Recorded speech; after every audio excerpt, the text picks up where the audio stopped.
Todo comienza con un error. Un pequeño descuido que, en cualquier otra historia, habría sido irrelevante.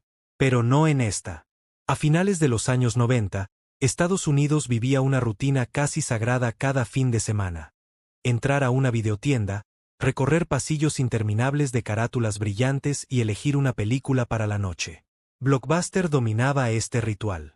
Con miles de tiendas, millones de clientes y un modelo de negocio aparentemente perfecto, era el rey indiscutible del entretenimiento doméstico.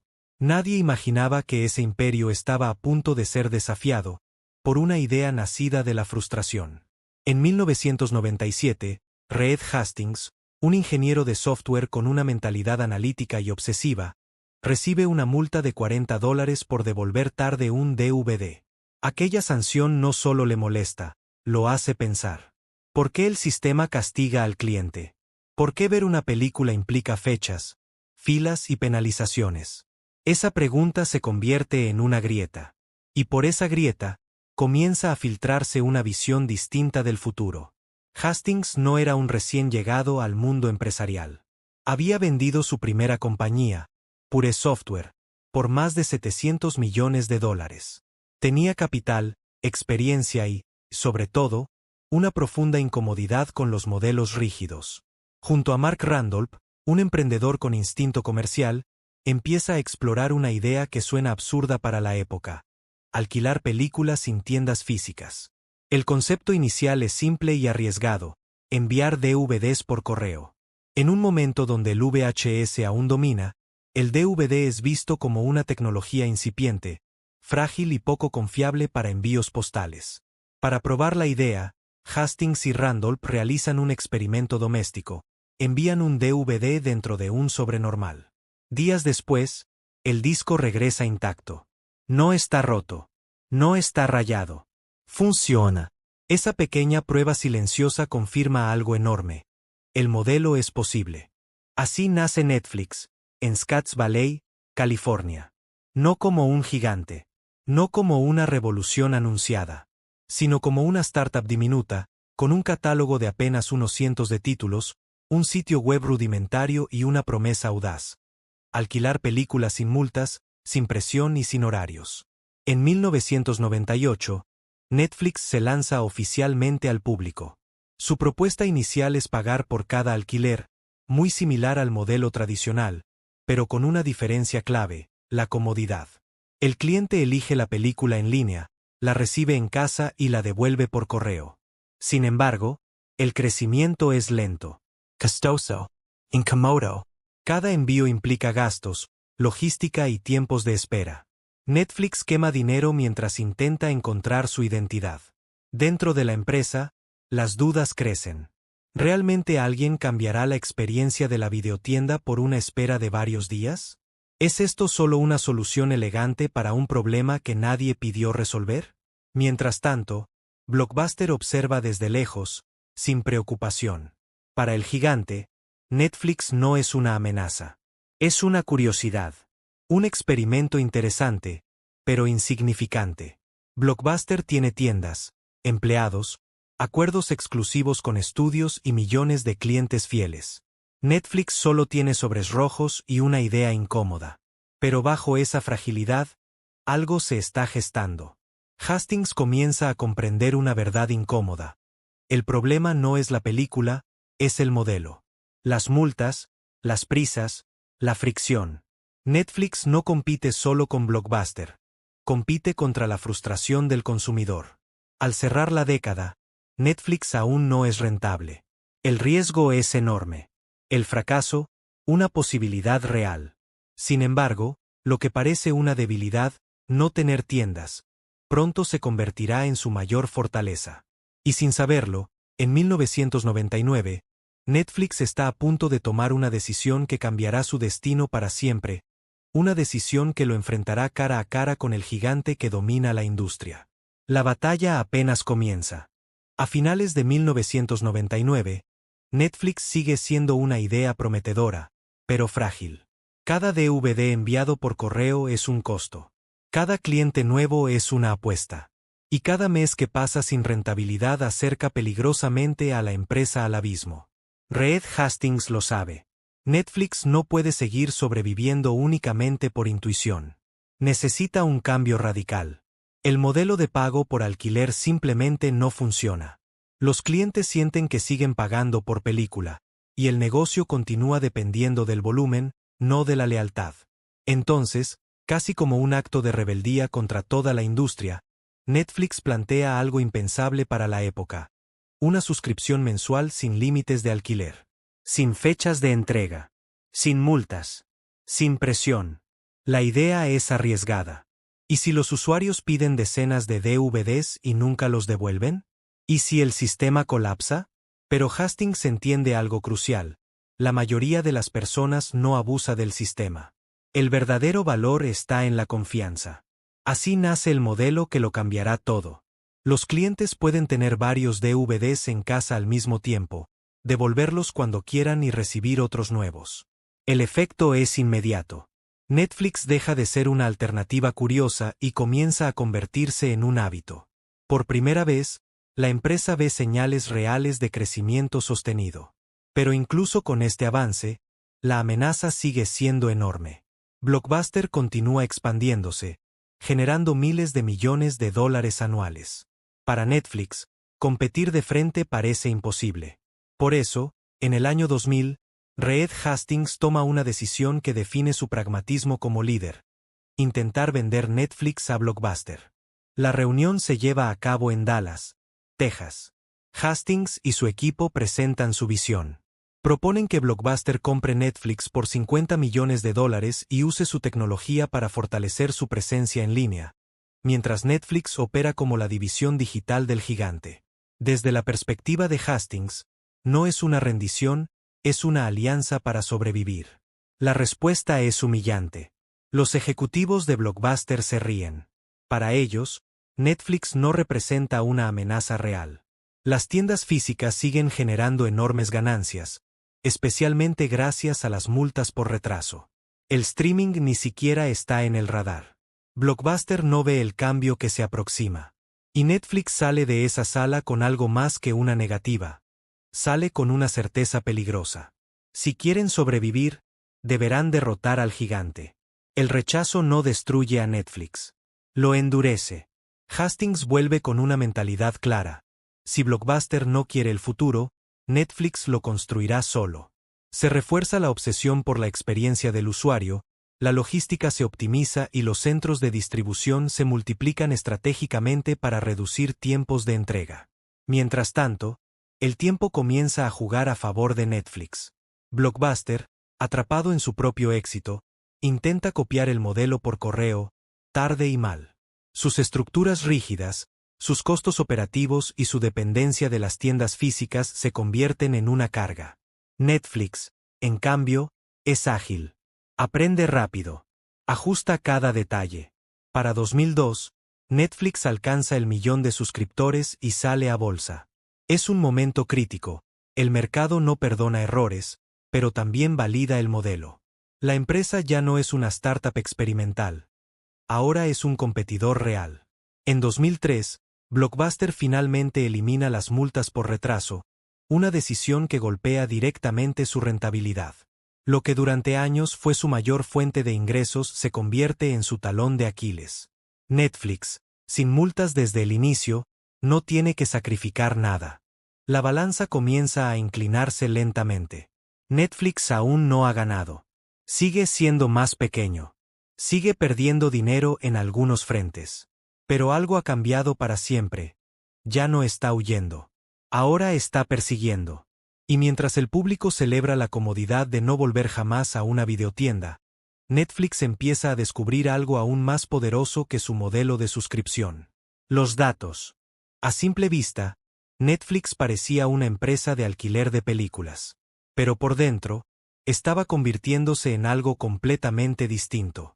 Para 2003, con más de 1.000.000 de suscriptores, Reed Hastings comienza a entender que el verdadero tesoro de Netflix no está en los DVDs que viajan por correo, sino en la información que dejan los usuarios. Cada película elegida, cada devolución, cada calificación revelaba patrones invisibles para la industria tradicional. Netflix no solo sabía qué veían las personas, sino cómo y por qué lo veían. Mientras Blockbuster seguía tomando decisiones basadas en intuición, acuerdos con estudios y experiencia de gerentes de tienda, Netflix empezaba a tomar decisiones basadas en datos. Era una diferencia silenciosa, pero brutal. Uno de los mayores problemas del servicio era la fricción en la elección. Los clientes entraban al sitio, veían cientos de opciones, y no sabían qué elegir. Hastings entendió que el enemigo no era la falta de contenido, sino el exceso de opciones. Resolver eso significaba retener usuarios. Así nace una obsesión: construir el mejor sistema de recomendaciones del mundo. Netflix comienza a invertir en ciencia de datos, matemáticos e ingenieros que analizan comportamientos con una precisión nunca vista en el entretenimiento. El objetivo es simple de decir, pero complejo de ejecutar: que cada usuario sienta que Netflix lo conoce. Que al entrar al sitio, las películas parezcan elegidas específicamente para él. En 2006, Netflix da un paso histórico y lanza el Netflix Prize, un concurso público con un premio de $1 millón para quien lograra mejorar su algoritmo de recomendaciones en al menos un 10%. No era una campaña de marketing. Era una declaración de principios. Netflix estaba dispuesta a abrir su mayor secreto al mundo con tal de perfeccionarlo. Miles de equipos de científicos de todo el planeta se suman al reto. Durante años, compiten, fallan, ajustan y mejoran modelos. El mensaje es claro: Netflix no se ve a sí misma como una empresa de películas, sino como una empresa tecnológica que usa el entretenimiento como vehículo. Mientras tanto, el catálogo crece, los centros de distribución se optimizan y los tiempos de entrega se reducen a 1 o 2 días en gran parte de Estados Unidos. Netflix se vuelve cómodo, predecible y confiable. Un servicio que no grita, no impone, simplemente funciona. Pero bajo esta aparente estabilidad, Hastings ya está mirando más allá. Los DVDs tienen límites físicos, costos, retrasos inevitables. Y aunque el sistema funciona, él sabe que el futuro no puede depender de sobres rojos. A mediados de la década, la banda ancha comienza a expandirse lentamente en los hogares. Todavía es cara. Todavía es inestable. Pero para Hastings, es suficiente para imaginar lo impensable. Ver películas sin discos, sin correo, sin espera. Dentro de Netflix, esta idea genera tensión. El negocio de DVDs aún es rentable. Cambiar demasiado rápido podría destruir lo que han construido. Cambiar demasiado lento podría dejarlos obsoletos. Es el dilema clásico del innovador. Y Netflix está parado justo en el centro. En 2007, Netflix alcanza los 6 millones de suscriptores. El éxito es real. La empresa podría conformarse, optimizar lo que ya funciona y seguir creciendo de forma segura. Pero Hastings no cree en la comodidad. Cree en adelantarse al golpe. Ese mismo año, Netflix da el primer paso hacia una transformación total. Sin anuncios espectaculares. Sin celebraciones. Simplemente activa una nueva función en su plataforma. Una función que parece pequeña, pero que pronto haría irrelevante todo lo demás. El streaming ha llegado. Cuando Netflix activa el streaming en 2007, casi nadie se da cuenta. No hay campañas masivas. No hay anuncios grandilocuentes. Para la mayoría de los usuarios, es solo una opción más dentro del sitio, ver ahora. Un complemento curioso al verdadero negocio, los DVDs. Pero para Reed Hastings, ese botón representa algo mucho más grande. Representa el principio del fin de todo lo que Netflix ha construido hasta ese momento. El streaming llega con enormes limitaciones. El catálogo es pequeño. La calidad de imagen es baja. Las conexiones a Internet son lentas e inestables. Muchos ejecutivos de la industria lo consideran un experimento condenado al fracaso. Incluso dentro de Netflix hay dudas. ¿Por qué invertir en una tecnología que aún no está lista? ¿Por qué arriesgar un modelo que por fin funciona? La respuesta de Hastings es fría y calculada. Si no se canibalizan a sí mismos, alguien más lo hará. Netflix comienza a negociar licencias digitales con estudios que no creen demasiado en el streaming. Por lo mismo, cobran poco. Para los estudios, es dinero fácil por un mercado que aún no entienden. Para Netflix, es una oportunidad histórica. Cada acuerdo firmado es una pieza más en un rompecabezas que nadie más está armando. La empresa también empieza a pensar en algo radical. Netflix ya no será solo un sitio web. Será una plataforma presente en cualquier pantalla. Se desarrollan aplicaciones para consolas de videojuegos, reproductores Blu-ray, televisores inteligentes, eventualmente, dispositivos móviles. El objetivo es claro: eliminar cualquier fricción entre el usuario y el contenido. Mientras tanto, el modelo híbrido, DVD y streaming, crea una transición suave. Los usuarios no son obligados a cambiar. Simplemente descubren que ver una película al instante es más cómodo que esperar al correo. Sin darse cuenta, comienzan a preferirlo. Blockbuster, una vez más, reacciona tarde. Intenta lanzar su propio servicio digital, pero su estructura pesada y sus contratos tradicionales lo frenan. Cada tienda física es un costo fijo. Cada decisión pasa por capas de burocracia. Netflix, en cambio, se mueve rápido, prueba, falla y ajusta. En 2008, la crisis financiera global sacude a las empresas más grandes del mundo. El consumo se desacelera. El miedo se instala. Para muchos negocios de entretenimiento, es una sentencia de muerte. Pero Netflix, paradójicamente, se fortalece. En tiempos difíciles, quedarse en casa y ver películas se vuelve una alternativa accesible. La suscripción mensual se siente como un lujo barato. El streaming comienza a crecer. Lentamente, pero con firmeza. Netflix observa cómo cambian los hábitos: maratones de series, consumo nocturno, recomendaciones más precisas. La empresa empieza a comprender algo crucial. No solo está cambiando el formato, está cambiando el comportamiento humano. Para 2010, Netflix supera los 20 millones de suscriptores y anuncia su expansión internacional, comenzando por Canadá. Es una señal clara de ambición global. Ya no es una empresa estadounidense. Es una plataforma con aspiraciones mundiales. Sin embargo, este crecimiento esconde una tensión peligrosa. Mantener licencias de contenido es cada vez más caro. Los estudios empiezan a notar que Netflix se está convirtiendo en un intermediario demasiado poderoso. La relación se vuelve incómoda. Netflix ha apostado todo al streaming. No hay vuelta atrás. Y aunque el público lo ama, la industria comienza a verlo como una amenaza. La pregunta ya no es si el streaming funcionará. La pregunta es qué precio tendrá ese éxito. La respuesta llegará pronto, y será brutal. Mientras tanto, el modelo híbrido, DVD y streaming, crea una transición suave. Los usuarios no son obligados a cambiar. Simplemente descubren que ver una película al instante es más cómodo que esperar al correo. Sin darse cuenta, comienzan a preferirlo. Blockbuster, una vez más, reacciona tarde. Intenta lanzar su propio servicio digital, pero su estructura pesada y sus contratos tradicionales lo frenan. Cada tienda física es un costo fijo. Cada decisión pasa por capas de burocracia. Netflix, en cambio, se mueve rápido, prueba, falla y ajusta. En 2008, la crisis financiera global sacude a las empresas más grandes del mundo. El consumo se desacelera. El miedo se instala. Para muchos negocios de entretenimiento, es una sentencia de muerte. Pero Netflix, paradójicamente, se fortalece. En tiempos difíciles, quedarse en casa y ver películas se vuelve una alternativa accesible. La suscripción mensual se siente como un lujo barato. El streaming comienza a crecer. Lentamente, pero con firmeza. Netflix observa cómo cambian los hábitos: maratones de series, consumo nocturno, recomendaciones más precisas.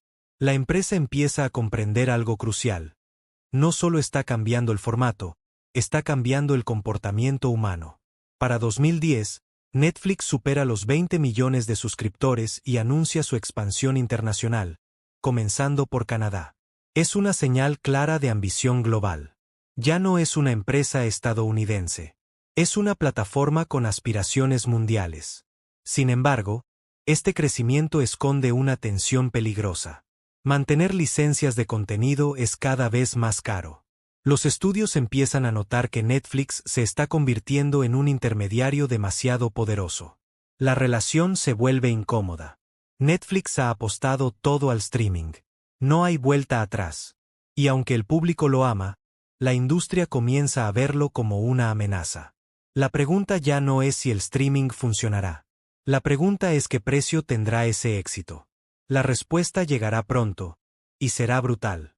En lugar de justificar su decisión, publica una carta abierta admitiendo errores.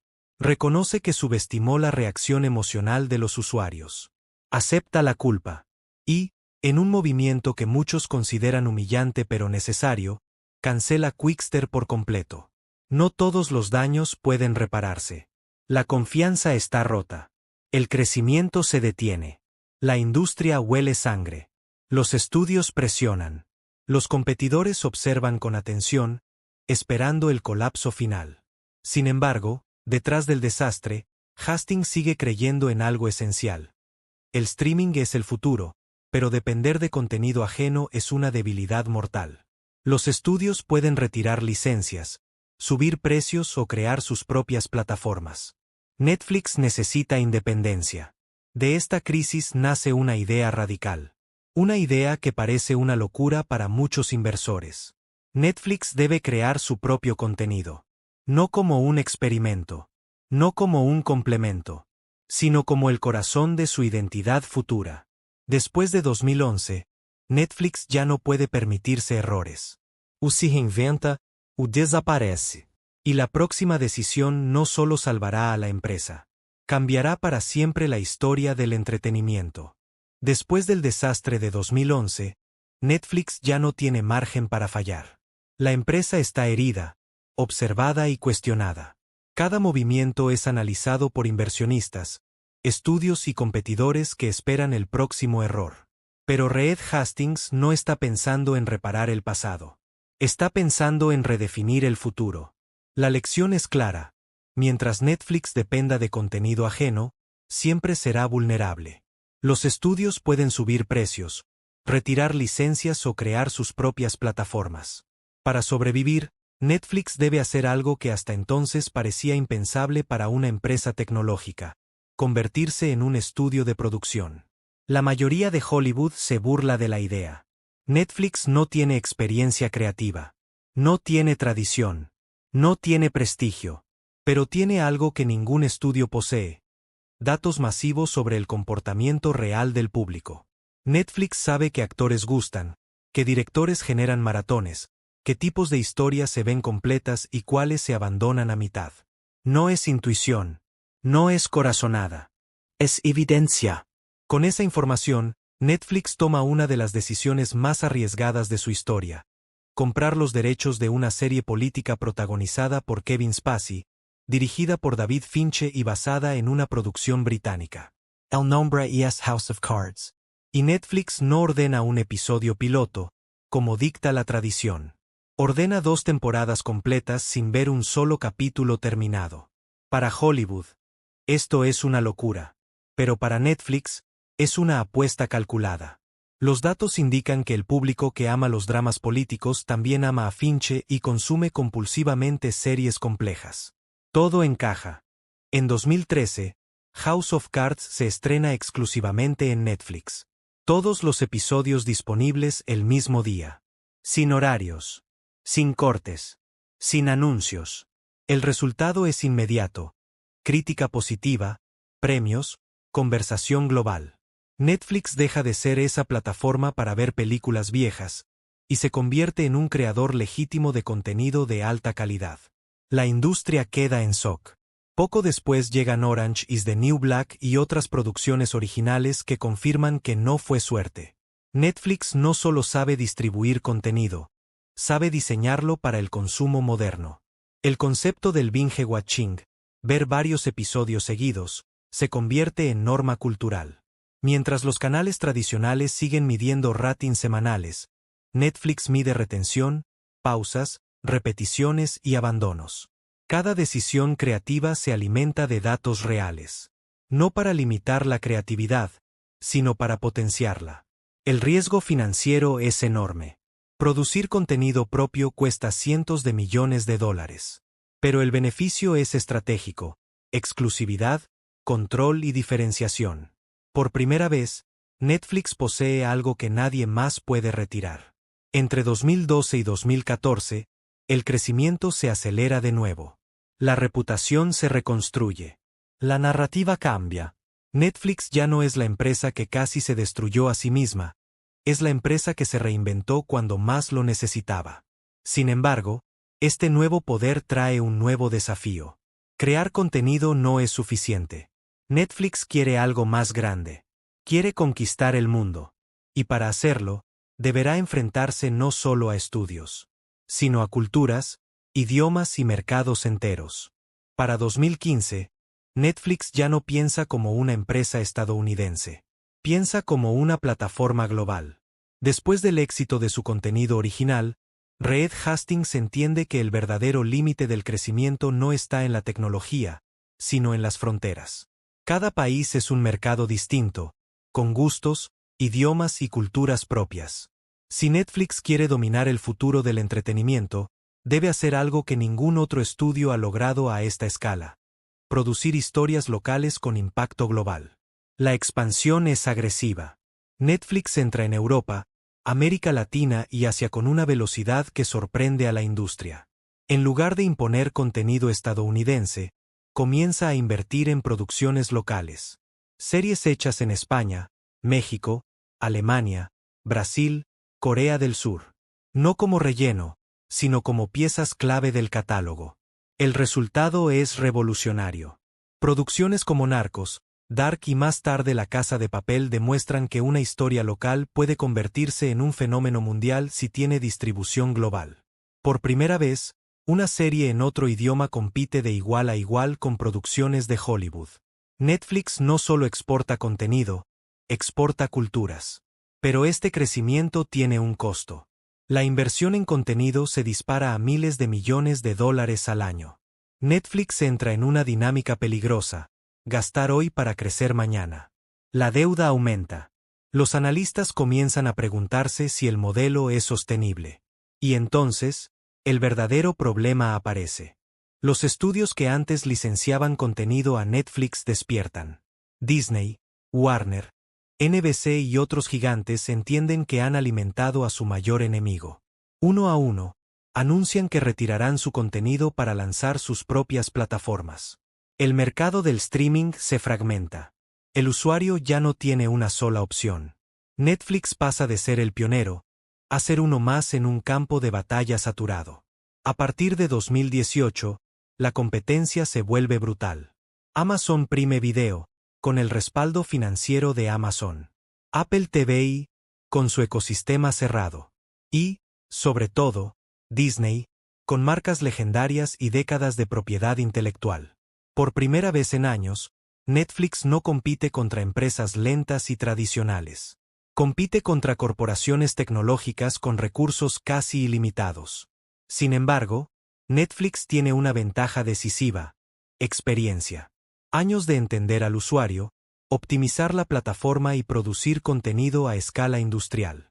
Mientras otros apenas comienzan, Netflix ya ha cometido todos los errores posibles y ha aprendido de ellos.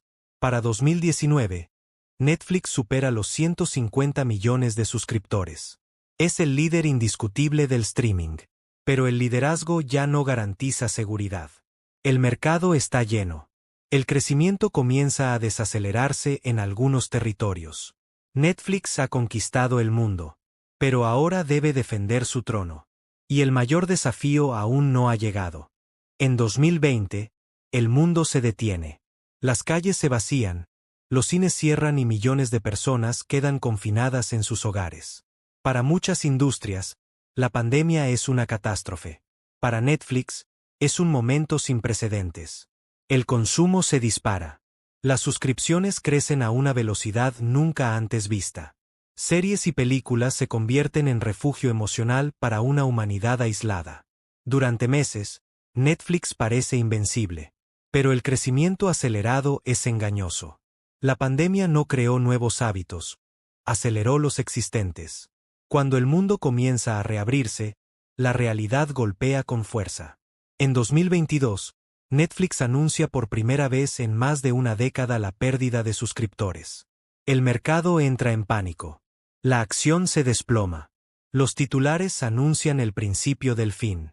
El gigante que enseñó al mundo a hacer streaming ahora enfrenta una verdad incómoda. El mercado está saturado. Los usuarios tienen demasiadas plataformas, demasiadas suscripciones y demasiado poco tiempo. Netflix ya no es indispensable por defecto. Debe volver a ganarse su lugar. Una vez más. La respuesta es pragmática, incluso polémica. Netflix lanza un plan con publicidad, algo que durante años juró que jamás haría. También implementa medidas contra el uso compartido de contraseñas, una práctica que durante mucho tiempo toleró porque impulsaba el crecimiento. Las decisiones generan críticas, pero también resultados. Netflix deja claro algo esencial: ya no busca crecer a cualquier costo. Busca sostenerse. Al mismo tiempo, continúa apostando por contenido global, franquicias, eventos en vivo, documentales, realities y hasta videojuegos. La empresa experimenta, prueba, falla, ajusta, tal como lo hizo desde el principio. No todas las apuestas funcionan, pero Netflix entiende que la inercia es más peligrosa que el error. Reed Hastings da un paso atrás en la gestión diaria, marcando el inicio de una nueva etapa de liderazgo. Netflix ya no es una startup, ni siquiera una empresa joven. Es una institución del entretenimiento moderno, con los mismos riesgos que antes enfrentaban los estudios tradicionales. La pregunta final no es si Netflix sobrevivirá. La pregunta es si podrá seguir reinventándose. Porque su verdadera historia no trata sobre DVDs, streaming o series. Trata sobre una idea constante: desafiar el modelo antes de que el modelo te destruya. Netflix no ganó por ser más grande. Ganó por moverse antes. Y mientras el mundo del entretenimiento sigue cambiando, una lección queda clara. El mayor peligro para cualquier gigante es creer que ya llegó al final del camino. Detrás de cada gran empresa, de cada marca legendaria y de cada persona extraordinaria, hubo dudas, caídas y momentos en los que rendirse parecía la opción más fácil. Hoy conociste una de esas historias. Y en el próximo video, conocerás otra que podría cambiar la forma en que ves el éxito. Gracias por acompañarnos. Si te gustó este video, por favor deja tu like y comenta. Nos vemos en el próximo video.